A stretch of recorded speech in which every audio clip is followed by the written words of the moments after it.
السلام عليكم. لا تنسوا الاعجاب بالفيديو والاشتراك في القناة تشجيعا لنا لنستمر بنشر المزيد إن شاء الله.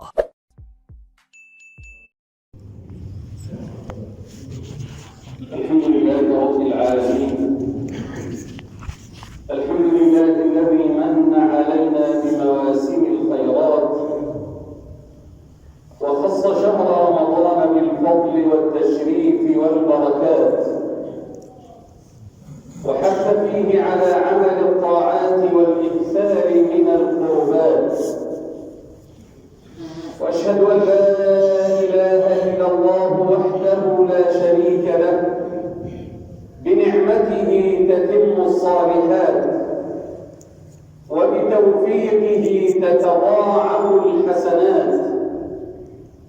أحمده سبحانه على نعمه الوافرة، وأشكره على آلائه المتكاثرة،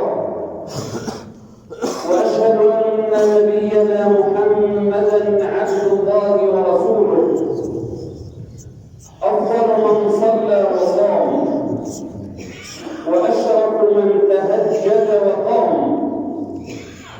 صلى الله وسلم وبارك عليه وعلى آله وصحبه البررة الكرام، وعلى التابعين لهم بإحسان ما تعاقب النور والظلام. أما بعد، فيا عباد الله،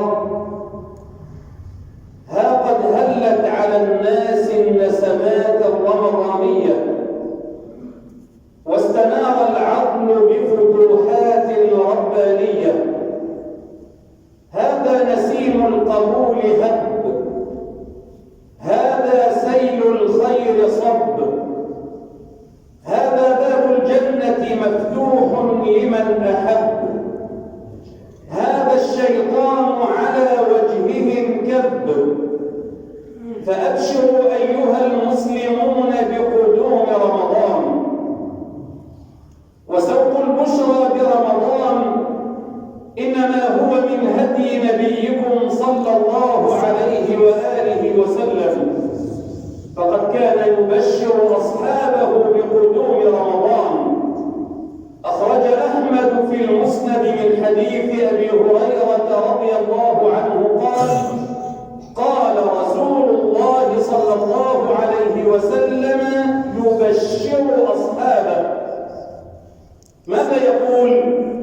يقول النبي صلى الله عليه وسلم: قد جاءكم رمضان، شهر مبارك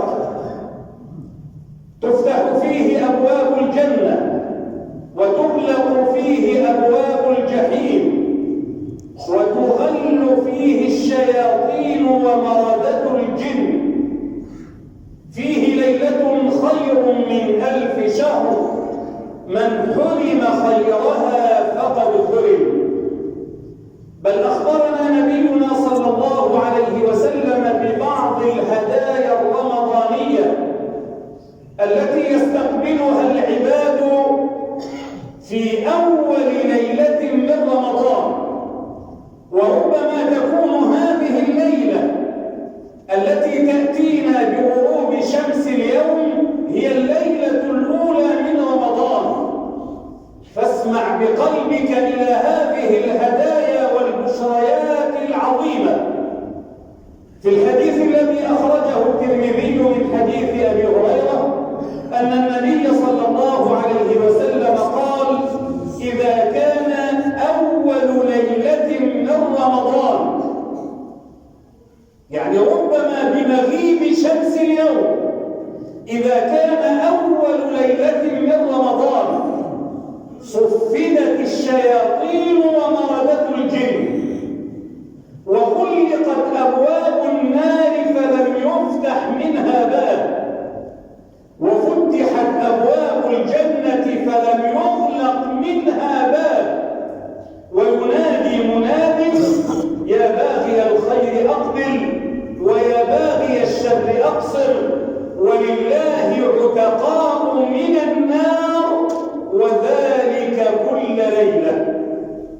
فاحمد الله تعالى على هذه البشريات العظيمة، بل احمد الله تعالى أن بلغكم هذه الساعات التي تتهيئون فيها لاستقبال رمضان، فكم من قلوب تمنت وكم من نفوس حنت أن تبلغ هذه الساعات المباركة، ولكن داهمهم الموت فهم غرباء سفر لا ينتظرون. فمن رحمة الله بك أن أخرك لبلوغ هذه الساعات العظيمة، ولم يتخطفك الموت كما تخطف أناسا غيرك. فنسأل الله تعالى أن يرحم أمواتنا وأموات المسلمين أجمعين. عبد الله، كيف تستقبل رمضان؟ أولا استقبله بامتثال هدي النبي صلى الله عليه وسلم عند رؤية الهلال. الهلال يهل علينا في أول كل شهر، ولكن من منا يمتثل هذه السنة؟ على الأقل امتثلها في موسم الخير، امتثلها وأنت تتهيأ وتتأهب لهذا الموسم العظيم. إذا رأيت هلال الشهر فادع بما دعا به رسول الله صلى الله عليه وسلم: اللهم أهله علينا بالأمن والإيمان والسلامة والإسلام والتوفيق لما تحب وترضى، ربنا وربك الله. استقبل هذا الشهر الكريم بعقد النية الصادقة لصيام الشهر كله، والنية ركن من أركان الصيام لا يصح إلا بها، ولا يشترط للعبد أن يتلفظ بها، فالنية محلها القلب، لكن عليك أن تعقد النية على صيام الشهر بأكمله. لا بد من عقدها بالليل قبل طلوع الفجر، لقول النبي صلى الله عليه وسلم: من لم يجمع الصيام من الليل، وفي رواية قبل الفجر، فلا صيام له. واختلف الفقهاء في تجديد النية لكل يوم من أيام الصيام أم أنها تكفي نية واحدة للشهر كله. جمهور الفقهاء قالوا يجب على المسلم أن يجدد النية لكل يوم. لماذا؟ لأن كل يوم عبادة مستقلة عن الذي يليه. وأما المالكية وتابعهم من الحنفية الإمام زفر قالوا لا بأس أن ينوي نية واحدة من أول الشهر تكفي للشهر كله، لأن الصيام عبادة متتابعة، فإذا حصل للصائم عذر وقطع الصيام ثم عاد مرة ثانية عليه أن يجدد النية. إذن لا بد من عقد النية من الليل لصيام شهر رمضان المبارك. عبد الله، استقبل شهر رمضان بنظافة القلب، وهذا أمر مهم جدا، لأننا جميعا في شهر مغفرة أو مقبلون على أيام مغفرة، وكلنا يرجو مغفرة الله تعالى، فعليك بالبعد عن كل ما يحول بينك وبين الوصول إلى المغفرة، ومنها الخصام والعداء والشحناء. من الآن وأنت جالس طهر قلبك من كل ما يشتمل عليه من حسد أو شحناء أو بغضاء لكل المسلمين، حتى لا تكون الشحناء سببا لتأخير المغفرة.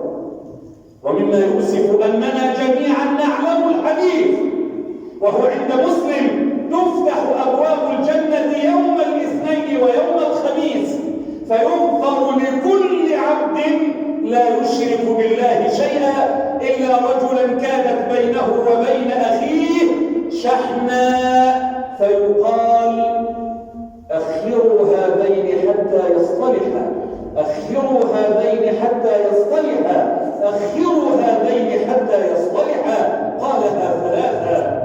فنحن مقبلون على موسم مغفرة. كل إنسان يقول بلسانه: أنا أتمنى من الله أن يغفر لي في رمضان، تقول له صالح اخيك المسلم الا دي. طب عايز المغفره ازاي؟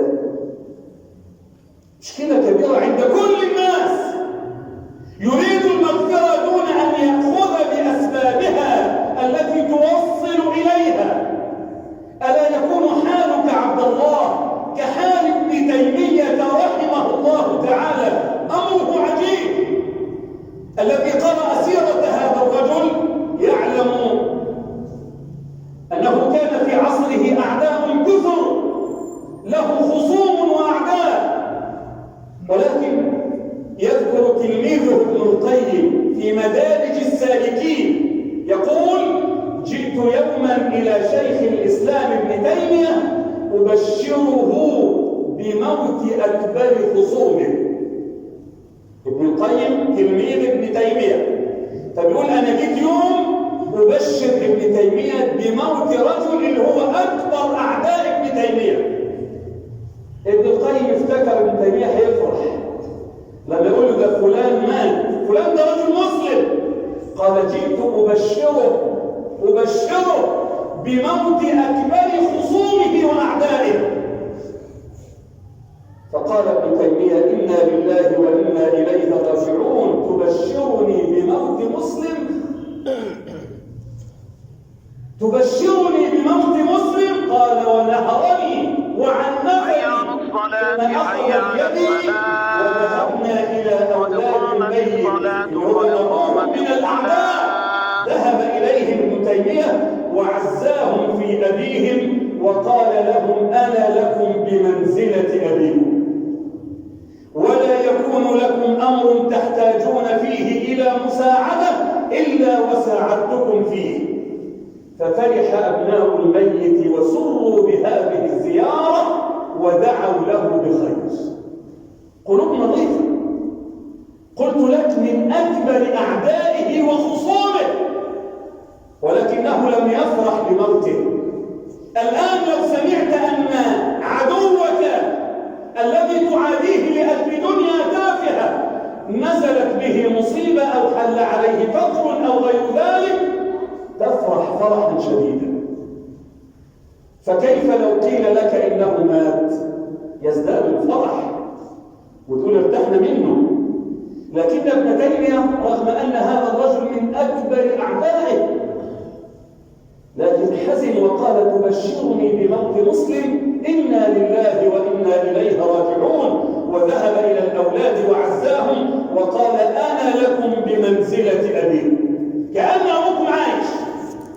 بل اسمع إلى هذا الموقف الغريب العجيب في حال سلفنا رضوان الله عليهم. صحابي ربما يكون اسمه مستغربا على الأسماع، أو ربما تسمع الاسم لأول مرة.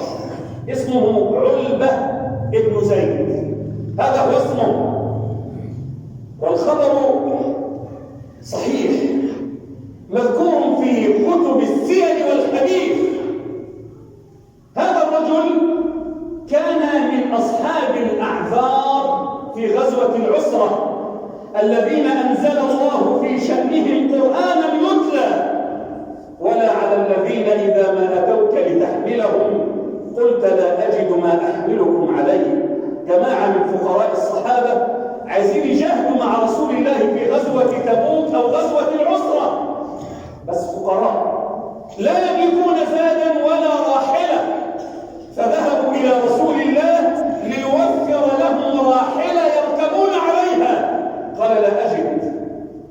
فرجعوا إلى بيوتهم وهم يبكون، تولوا وأعينهم تفيض من الدمع حزنا ألا يجدوا ما ينفقون. كان من بينهم علبة بن زيد. لما دخل الليل قام يصلي ودعا الله تعالى بهذه الكلمات: قال: اللهم إنك دعوت إلى الجهاد ورغبت فيه، ثم لم تجعل عندي ما أتقوى به مع رسول الله صلى الله عليه وسلم، ولم تجعل في يد رسول الله ما يحملني عليه، وإني أشهدك أني تصدقت الليلة على كل مسلم بكل مظلمة أصابني بها في مال أو جسد أو عرض. تصدقت بعرضي على جميع المسلمين، بمعنى أنني قد عفوت عن كل إنسان ظلمني أو أخذ مالي أو سبني، وأشهد الله على ذلك. ده بينه وبين نفسه في البيت في الليل. فلما أصبح الناس قال رسول الله: أين المتصدق هذه الليلة؟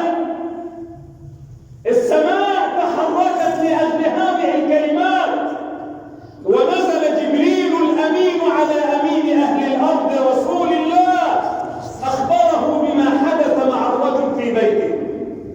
مجرد ما الصباح طلع والرجل جاي للنبي، قال النبي للصحابة جميعا: أين المتصدق هذه الليلة؟ فلم يقم أحد. أعادها: أين المتصدق؟ فليقم.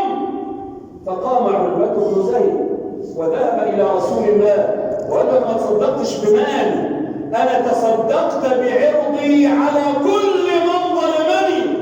فقال رسول الله: أبشر، فوالذي نفس محمد بيده لقد كتبت في الزكاة المقبولة. انظر إلى صفاء القلوب. لم يجد مالا يتصدق به فجعل صدقته أنه عفى عن جميع من آذاه أو سبه أو شتمه. فما أحوجنا ونحن نستقبل موسم المغفرة أن نطهر قلوبنا حتى نكون أهلا لمغفرة الله جل وعلا. استقبلوا رمضان بالبعد عن الحرام، أكل الحرام أو تناول الحرام. لماذا؟ لأننا نعلم أن للصائم دعوة مستجابة، ومن موانع إجابة الدعاء أن يأكل العبد الحرام. إذا أكل الحرام الدعاء بتاعه محجوب عن الإجابة. عايز ربنا يتقبل منك دعوة الصائم، تحرى الحلال في مطعمك ومشربك، أطب مطعمك تكن مستجاب الدعوة. معادلة معروفة للجميع، ولكننا كثيرا ما ندعو الله تعالى ولا يستجيب لنا. فهلا راجعنا حساباتنا مع أنفسنا في مطعمنا ومشربنا وفي كل ما يدخل بطوننا. نحن في موسم تستجاب فيه الدعاء. كل صائم له دعوة مستجابة طالما أنت صائم طوال اليوم، وليس عند الفطر فقط. طوال فترة الصيام دعوتك مستجابة، ولكن بشرط انتفاء الموانع. ومن موانع الإجابة تناول الحرام. شيء آخر مهم نستقبل به رمضان: الصوم الرقمي أو الصيام الإلكتروني. شيء غريب، وأعني به تقليل المدة التي نقضيها على الهواتف المحمولة وأجهزة الكمبيوتر. فهذه والله تسرق أوقاتنا. كل إنسان قاعد دلوقتي بينه وبين نفسه يحسب كده الساعات اللي بيقضيها على النت، سواء على المحمول أو الكمبيوتر أو غير ذلك أو منصات التواصل الاجتماعي. احسب كده الساعات اللي تقضيها، وقت طويل يضيع منك وانت في موسم طاعة، في موسم عبادة. بعض الناس أو معظم الناس وأنا منهم بننزل برنامج للقرآن على المحمول، وهذا أمر طيب، لكن ننصحك في رمضان ألا تتعلق بالقراءة من الهاتف. لماذا؟ شغل شاغل. أنت بتقرأ القرآن من المحمول، شوية تلاقي إشعار أتى، تفتح تلاقي صديق بيسلم عليك، محتاج ترد عليه السلام، عامل إيه؟ كويس، أخبار الموضوع اللي اتكلمنا فيه، تلاقي نفسك سيبت القرآن ورحت. خدت لك نص ساعة، شوية هتقرأ تاني، يجي لك تكة تاني، افتح مين؟ واحد صديقك في بلدة أخرى أو في مكان آخر عايز يطمن عليك ويهنئك برمضان، وهكذا. فتلاقي نفسك في القعدة اللي قعدتها ما قرأتش صفحتين. مش هقول ده ممنوع، يجوز أن تقرأ القرآن من الهاتف، بس نصيحة في رمضان خليك مع المصحف. ولما تيجي تقرأ القرآن أو تدعو أو تتعبد أغلق الهاتف تماما، لأنه والله يسرق أوقاتنا. لا تستخدمه إلا لضرورة، لإفادة تفيد بها غيرك، لنشر علم شرعي، لنشر حديث نبوي، لنشر فائدة تفسيرية أو عقدية. أما أن نستخدمه هكذا كما نقول عمال على بطال، هذا والله يسرق أوقات الصائمين. أقول قولي هذا وأستغفر الله لي ولكم.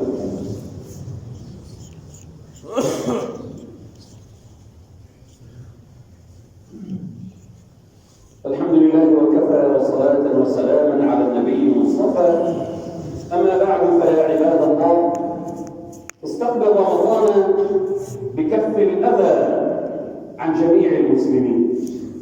والأذى إما أن يكون قوليا وإما أن يكون فعليا. لذا قال النبي صلى الله عليه وسلم: المسلم من سلم المسلمون من لسانه، هذا هو الإيذاء القولي، ويده، وهذا هو الإيذاء الفعلي. لكن تصوم وأنت تدبر بعقلك وفكرك كيف تؤذي إنسانا مسلما، أو كيف توقع إنسانا في ورطة أو في مصيبة، كيف تكون صائما؟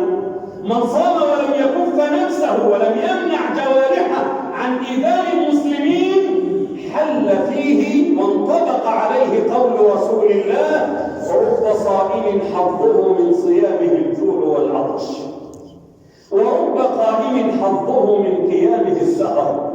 أو تعبان ومجوع نفسه طوال اليوم لكن لا أجر له، فكره مشغول طوال الليل في الصيام أو طوال النهار بالتخطيط والتدبير لفلان، كيف يؤذيه، كيف يوقعه في المصيبة، كيف تكون صائما؟ ليس الصيام تجويعا للبطون وتعذيبا للنفوس، إن الله غني عن تعذيبنا، ولكن فرض الله علينا الصيام لتحقيق تقوى الله تعالى، كما نصت على ذلك الآية المباركة: يا أيها الذين آمنوا كتب عليكم الصيام كما كتب على الذين من قبلكم لعلكم تتقون. أذكر شيئا أخبرني به أحد الناس في الواقع من صور الأذى التي شاعت وانتشرت. بعض الفلاحين في الحقل أو في الغيط إذا أكرمه الله تعالى ببهيمة ولدت، البقرة لها مشيمة، هذه المشيمة نجسة، يقوم بإلقائها في المياه، في الأنا أو في المسأة، ويشيل ويرمي. بالله عليك، هذا خلق مسلمين؟ هذا الماء يتوضأ منه الناس ويشرب منه الناس، فأنت حولته إلى بيئة معرضة لكل الأمراض.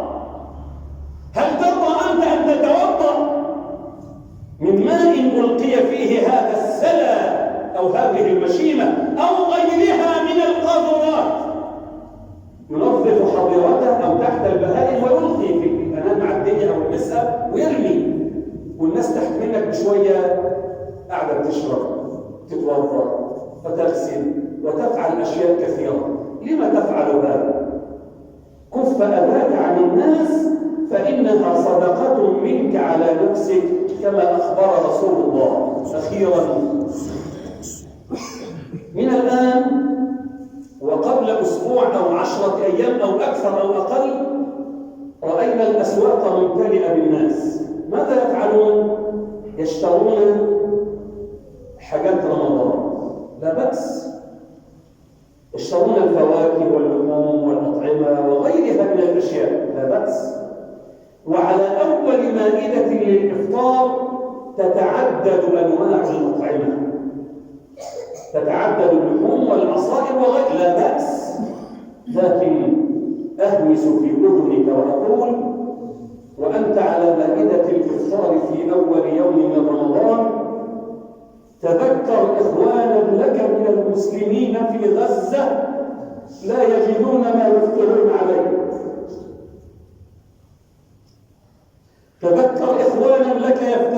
الأرض ويلتحفون السماء، ليس لهم جنود، ليس لهم مأوى، ليس معهم طعام، ليس معهم نقود. فتذكر هذا وأنت على مائدة الإفطار، واحمد الله على ما أنت فيه من نعم، واسأل الله تعالى أن يفك كربهم وأن يكشف همهم وأن يغنيهم من فضله. وادعو الله تعالى لمصر أن يملأ الله خزائنها، فهي ذخيرة العالم في وقت الأزمات، وهي التي وقفت بصدق مع إخواننا في غزة إلى هذا الوقت وإلى هذه الآونة. نسأل الله العلي القدير جل ذكره أن يجعلنا ممن يستمعون القول فيتبعون أحسنه. ربنا اغفر لنا ذنوبنا وإسرافنا في أمرنا وثبت أقدامنا وانصرنا على القوم الكافرين. اللهم بلغنا رمضان، اللهم بلغنا رمضان، اللهم بلغنا رمضان. اللهم اجعل مصر آمنة مطمئنة وسائر بلاد المسلمين. اللهم احفظ مصر وأهلها من كل مكروه وسوء. اللهم احفظ مصر وأهلها من كل مكروه وسوء. اللهم اغفر للمسلمين والمسلمات، المؤمنين والمؤمنات، الأحياء منهم